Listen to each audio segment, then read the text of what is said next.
Who doesn't like a cool movie fact? I certainly do. I don't know about anyone else, but knowing these kinds of things makes me watch my favorite scenes in a whole new light and just adds so much more appreciation for what's happening on screen. While filming Total Recall, Schwarzenegger noticed that Michael Ironside was constantly on the phone between takes. When he broached the subject with Ironside, he was told that he was phoning his sister and that she was currently suffering from cancer. Arnold immediately brought Michael to his trailer and they had an hour-long three-way conversation with the sister about what exercises to do and what kinds of foods she should be eating, and really lifting her spirits. Ironside has never forgotten Schwarzenegger's kindness, and neither has his sister. While looking for a tattered coat for the character playing the Wizard in The Wizard of Oz, a costume assistant bought one from a second-hand store. When the actor put the coat on, he turned the pocket inside out. Written in the pocket was the name L. Frank Baum, who is the author of the Wizard of Oz books. Baum's widow later identified the coat as actually having belonged to her husband. While filming Harry Potter and the Chamber of Secrets, Bella, the Neapolitan Mastiff that played Fang, got very protective of Daniel Radcliffe, and would jump in front of him whenever the animatronic spider for Aragog would come out to defend him, resulting in then having to refilm the scene multiple times. Like our content? Follow us for more. During the filming of The Lord of the Rings, Christopher Lee corrected Peter Jackson on the sound of being stabbed in the back. From the DVD commentary, when I was shooting the stabbing shot with Christopher, as a director I was explaining to him what he should do. And he says, "Peter, have you ever heard the sound a man makes when he's stabbed in the back?" And I said, no. And he says, "Well, I have, and I know what to do." He had been involved in some super secret operations for the British during World War II, which is presumably where he knew that from. While filming Guardians of the Galaxy, they had to do several takes of some scenes because Chris Pratt kept making the pew-pew sounds when he fired his ray gun. In Scrubs, the janitor almost never read his script and just improvise his role. Bill Lawrence actually said that in the scripts, he had whatever Neil says on his lines. I think it was in The Shining, the kid didn't know they were making a horror movie. In Life of Brian, the line after, "Yes, we're all individuals, I'm not," was ad-libbed, bumping the extra up in pay for now having a distinct speaking role. In Lord of the Rings, The Two Towers, when Aragorn, Gimli, and Legolas are approaching the pile of smoldering and dismembered corpses looking for Pippin and Merry, Viggo Mortensen kicks a helmeted orc head and screams, thinking the hobbits are dead and gone. It's a really good scream and 100% authentic. When Mortensen kicked the helmet, he broke 2 of his toes. He used the pain and stayed in character. They kept the scene for the movie. In The Shawshank Redemption, there's a scene where a guy feeds a maggot to a crow.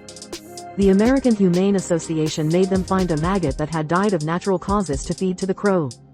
They wouldn't have given the "no animals were harmed" in the making of this film at the end if they hadn't. Jesse Ventura was delighted to find out from the wardrobe department that his arms were bigger than Arnold Schwarzenegger's. He suggested to Schwarzenegger that they measure arms, with the winner getting a bottle of champagne. Ventura lost because Schwarzenegger had told the wardrobe department to tell Ventura that his arms were bigger. The actors of Saving Private Ryan were put through basic training before filming, except Matt Damon, so that the other actors would build some sort of unconscious resentment towards his character. When Coppola and Lucas, close friends and filmmaking buddies, were planning Apocalypse Now, which George Lucas was originally supposed to direct, they gave a small role to their carpenter, Harrison Ford, in return for Ford's work on a desk for Coppola's office. Ford also got a role in Lucas's American Graffiti a few years prior this same way. During the casting for Star Wars, Lucas needed someone to read Han Solo's lines while actors auditioned for Luke. He quickly asked Ford to do it, and afterwards, one of the producers there came up to Lucas and pointed out that he already had his Han Solo in Ford, thus beating out Kurt Russell for the role. Fight Club was filmed in chronological order, and throughout the filming Edward Norton put himself on a near-starvation diet and avoided the sun, while Brad Pitt spent a lot of time at the gym and in tanning salons.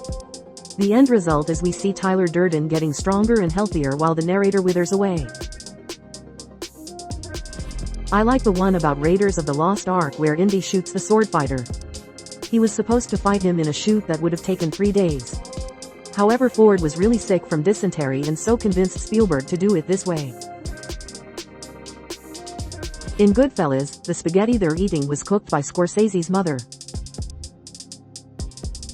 In Raiders of the Lost Ark, the snakes, being cold-blooded, went towards the thrown torch, causing the director to complain at the snakes, "You're ruining my movie." In The Dark Knight, whenever the Joker is leaving the hospital as it explodes and then pauses to fiddle with the detonator when the explosions stop, that wasn't supposed to happen, and Heath Ledger fiddling with the detonator was ad-libbed, and Nolan decided to keep rolling and include it in the film. In the flower shop scene in The Room, when Johnny says, "Oh hi, doggy," that was a genuine reaction. He didn't realize that the dog was, in his own words, a real thing. In Hitchcock's Rope, which is composed of just a few very long takes, the dolly cam, which is extremely heavy and on rails, ran over a crew member's foot, breaking it. This was pretty deep into a good take from what I recall, so another stagehand just covered his mouth and dragged him off set rather than let his screams of pain ruin a lot of work. The big reveal that Darth Vader is Luke's father was a crazily guarded secret even the actor who played Vader didn't know. As most people know, Vader's body was played by David Prowse, and his voice was James Earl Jones. During filming though, Prowse did say his lines. During that scene, what he actually says is, "Obi-Wan killed your father." Hamill was only told moments before what the actual line was going to wind up being, and none of the other actors knew. No one knew except Lucas, the director, and some producers. Apparently the scientists for Interstellar did so much theoretical physics to get the wormhole and black hole effects right that their work is going to be published into a scientific paper. Can't find a source on that right now though. 3 people were struck by lightning during the filming of The Passion of the Christ. William Friedkin had a shotgun with blank shells that he'd shoot off on the soundstage during breaks, while filming The Exorcist. It scared the daylights out of everybody, and after a few times he was asked to stop.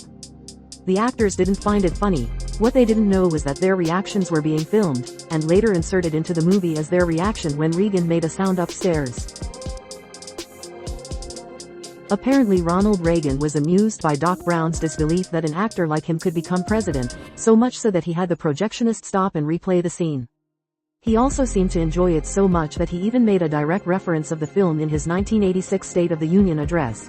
As they said in the film, Back to the Future, "Where we're going, we don't need roads, like our content." Follow us for more.